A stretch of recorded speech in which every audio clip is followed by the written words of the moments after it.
I opened the door with my own key, the same key I'd held for over 20 years. Its kitchen still smelled faintly like cardamom from the last time I baked there.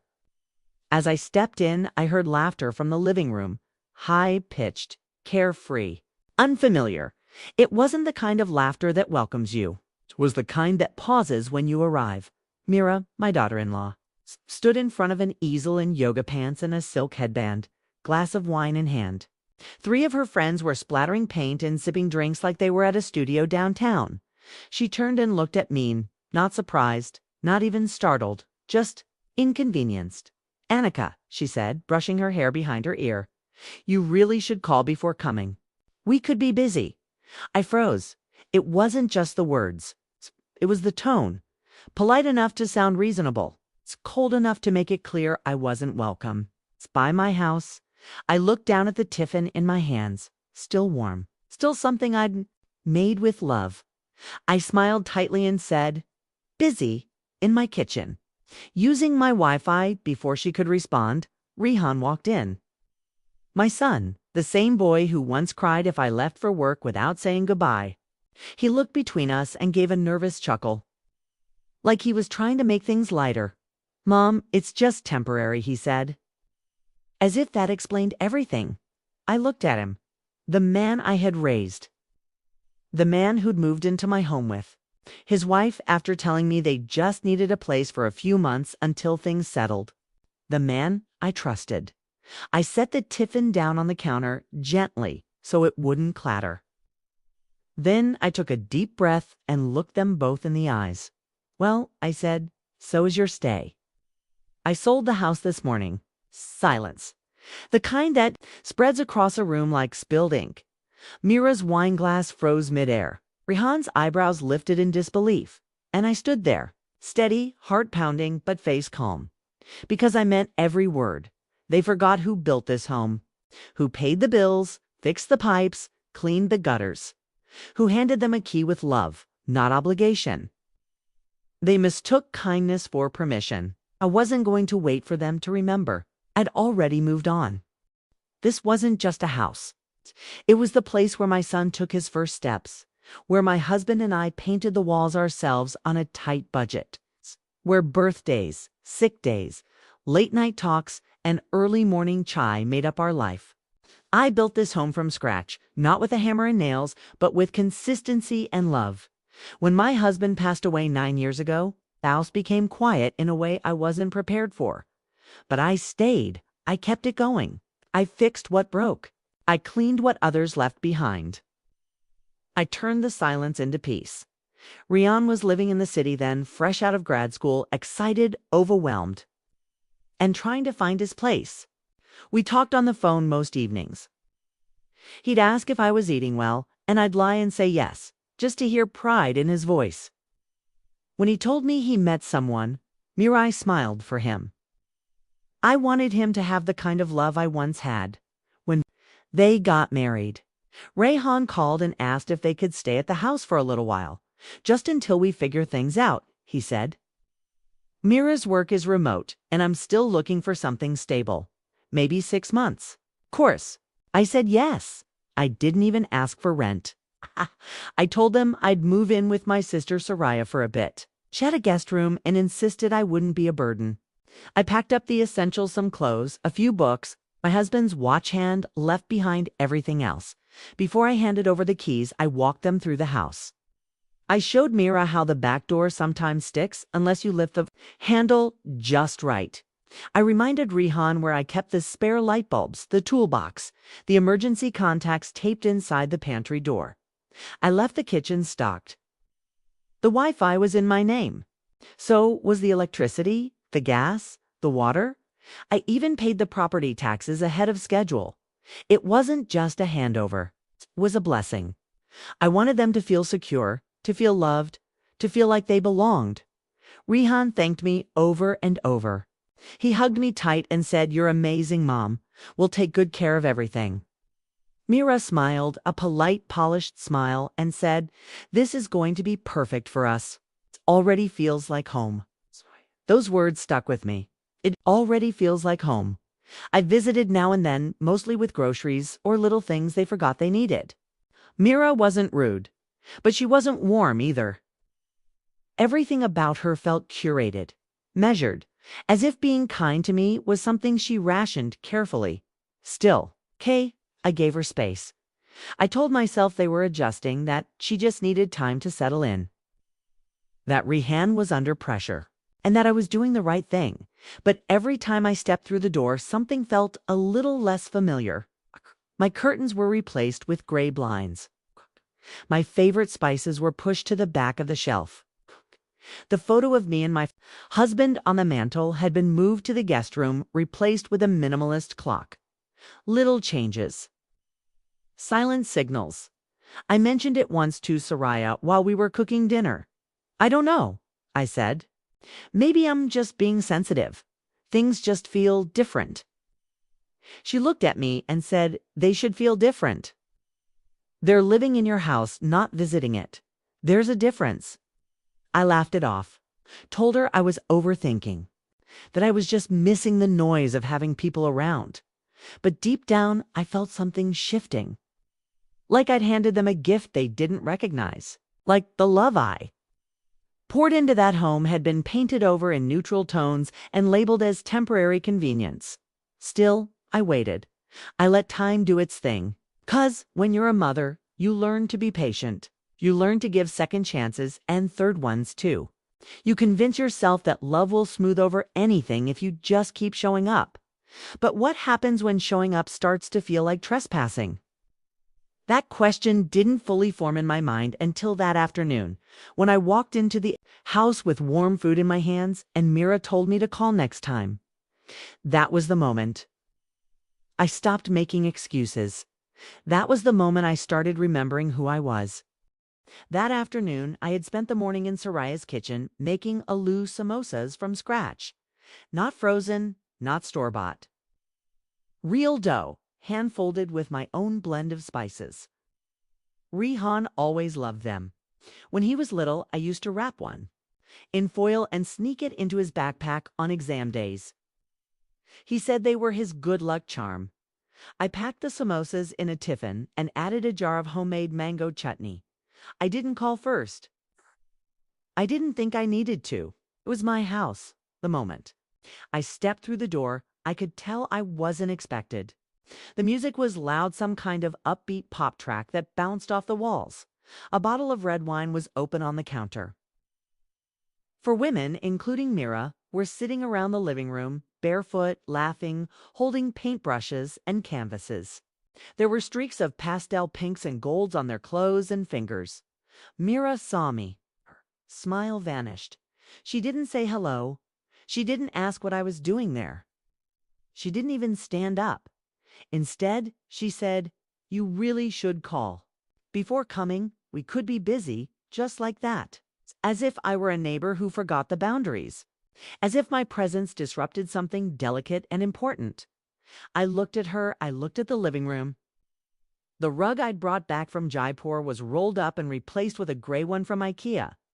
My cushions were gone. The family wall photos of Rahan growing up, our family trip to Big Sur. The old photo of me and his father under the cherry blossom tree was now blank. They'd painted over it in pure white. Busy, I repeated. I glanced at the wine, the canvases, the laughing. Guests? Doing what? Hosting a party? She didn't answer. One of her friends looked away, clearly uncomfortable. Another picked up her phone. That's when Rihan walked in from the kitchen.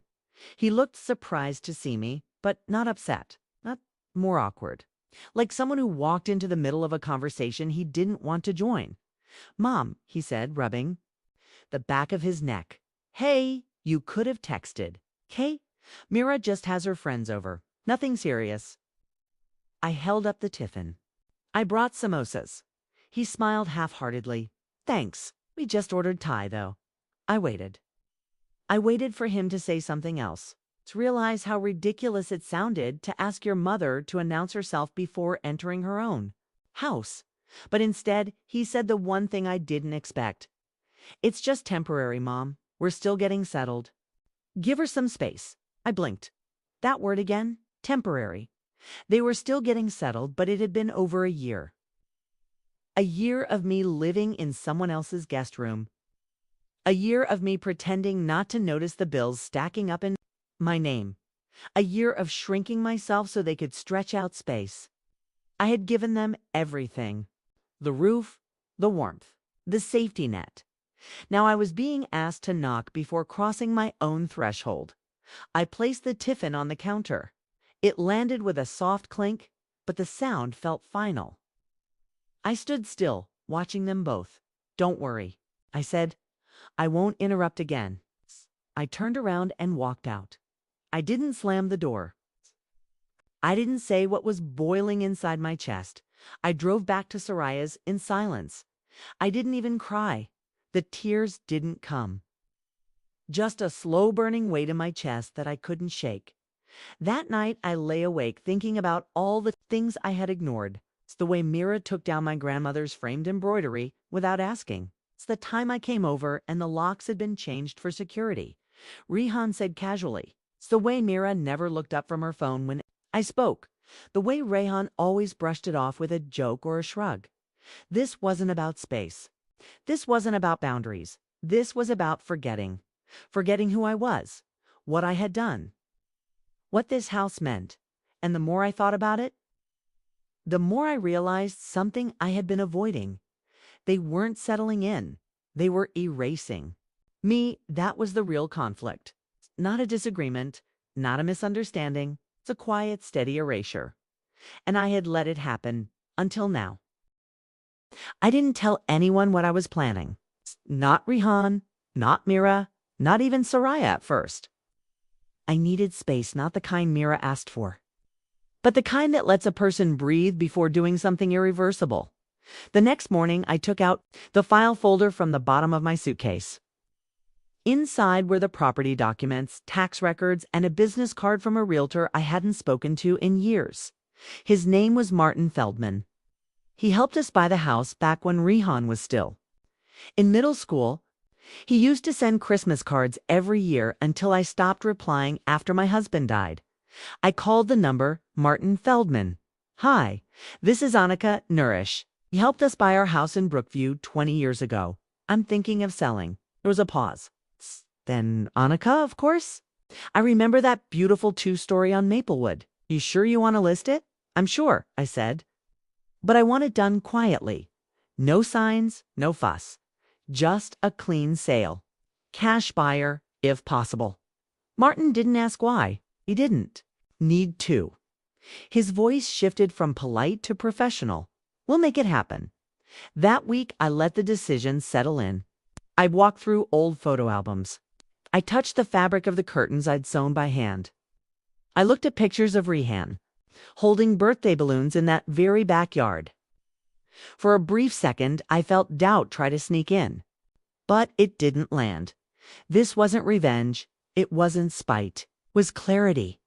There comes a moment when you realize no one else is going to protect your peace if you don't buy the following Thursday. Martin had found an interested couple, retired, local, no mortgage, looking for something cozy near their daughter's house. I said yes without hesitation. I didn't go to the house that week. I didn't check in or stop by. I let them live in their illusion uninterrupted. The documents were signed Friday morning at a cafe 10 minutes from my sister's house. The buyers were sweet. The woman hugged me after the signing. She said, "We'll take good care of it. We raised 3 kids in our last house. This one feels just right." I smiled and said, "It's a good house. It deserves to be loved." On the way home, I bought a small bouquet of white lilies. My husband loved lilies. I placed them in a vase on Soraya's kitchen counter and made myself a cup of tea. That night, slept better than I had in months. I didn't know how Rihan would react, or Mira, but I wasn't afraid of it anymore. I wasn't bracing for their disappointment or guilt or confusion, because I had finally stopped waiting for someone to choose me. This was no longer about being respected in my home. This was about choosing not to be erased. They called my presence an interruption. I chose to remove myself completely, and now they would find out. What it meant to lose something they assumed would always be there? Bright and clear. the kind of morning that pretends everything is fine.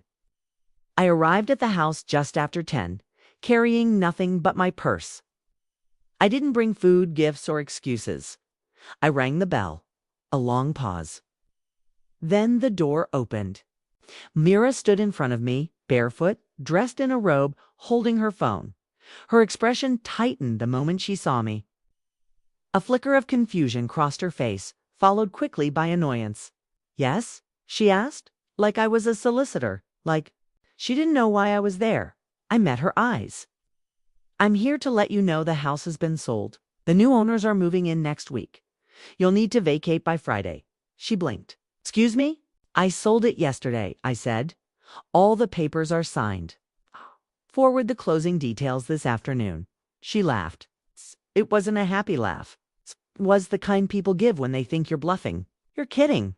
She said, "I'm not." Mira stepped back into the house, leaving the door open behind her. I stepped in. Rihan was in the kitchen, still in sweatpants, spooning cereal into his mouth. He looked up and smiled like it was just another weekend. "Hey, Mom, what's up?"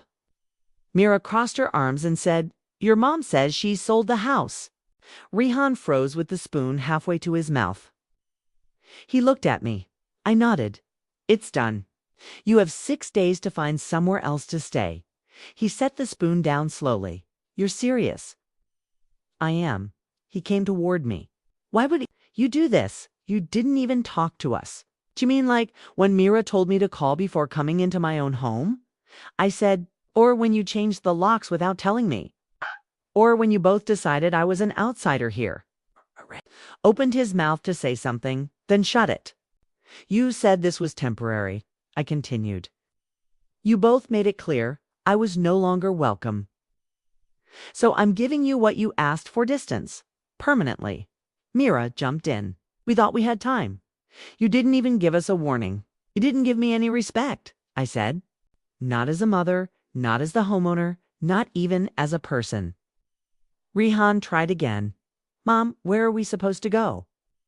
"I don't know," I said calmly. "That's something you'll need to figure out. Maybe with the same confidence. You used to make me feel like a guest in my own house." For a moment, none of them said a word. The silence felt heavier than any argument. I looked around the space one last time. The furniture was different, the walls were bare. But I still saw what used to be their birthday balloons tied to the staircase, the coffee table my husband built, the spot on the wall where Rihan once drew a rocket ship in crayon. I took a deep breath. Then I turned to leave. Mira stayed frozen by the door. Rihan followed me out.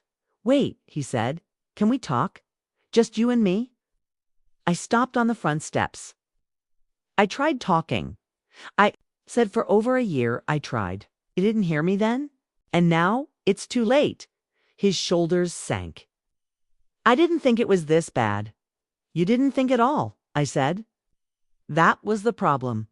I walked to the car without looking back. The wind felt cleaner as I pulled away, lighter. The house disappeared in the rearview mirror, but the weight it once held did not follow me. For the first time in a long time, I wasn't holding my breath. Delivering emotional closure and a powerful takeaway without lingering unnecessarily. The tone is clear, resolved, and grounded in self-respect. The aftermath, reclaiming myself the day after I handed over the keys. I sat with Soraya on her balcony, sipping tea while she watered her plants. She didn't ask many questions. She didn't need to. Sisters know how to read silence. "Do you feel okay?" she finally asked. "I feel free," I said. It wasn't relief exactly. It was something more stable than that. Something earned. Like stepping out of a storm and realizing you don't need to go back in. Rihan didn't call that first week. I knew he wouldn't. He needed time to understand the difference between losing access and losing a person. And Mira, she never said a word. Not a message, not an email, not a single question. I wasn't surprised. The new owners moved in quietly. I dropped off a housewarming gift, a loaf of banana bread, and a small card that said, "Welcome home." No signature. They wouldn't know the history that came with the house, and they didn't need to. That chapter was closed. I spent more time with Soraya after that. We started walking in the mornings and cooking dinner together in the evenings. She cleared out a corner of the guest room for my books and framed a picture of me and my husband to place by the window. She made space for me, not just physically, but with care.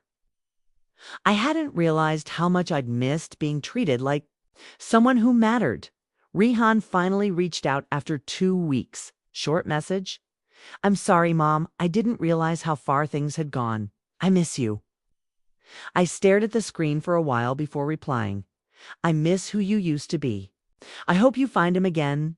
I didn't send it to hurt him. Sent it because it was true. There's a kind of strength that doesn't come from fighting. It comes from walking away, when you know staying means abandoning yourself. I had spent years giving my time, my money, my home, my patience. I didn't regret it. But I had reached the point where giving more would have meant giving up who I was. That's what nobody tells you about motherhood. That there comes a time when loving your child means loving yourself enough to stop cleaning up after their disrespect. I didn't sell a house out of anger. I sold it because I had already lost too much inside those walls. My husband, my peace, my voice. Letting it go was how I found myself again. I've started journaling. I've joined a local women's group that meets every Thursday to share stories and drink terrible coffee. Even been thinking of going back to school, nothing formal, just a few writing classes. I want to tell stories that remind women like me that we're not invisible. We're not just support systems in the background of other people's lives. We build homes. We give warmth. And we deserve to be seen. Sometimes people won't value what you've built until they realize you're no longer handing it to them for free. That's not cruelty. It's consequence.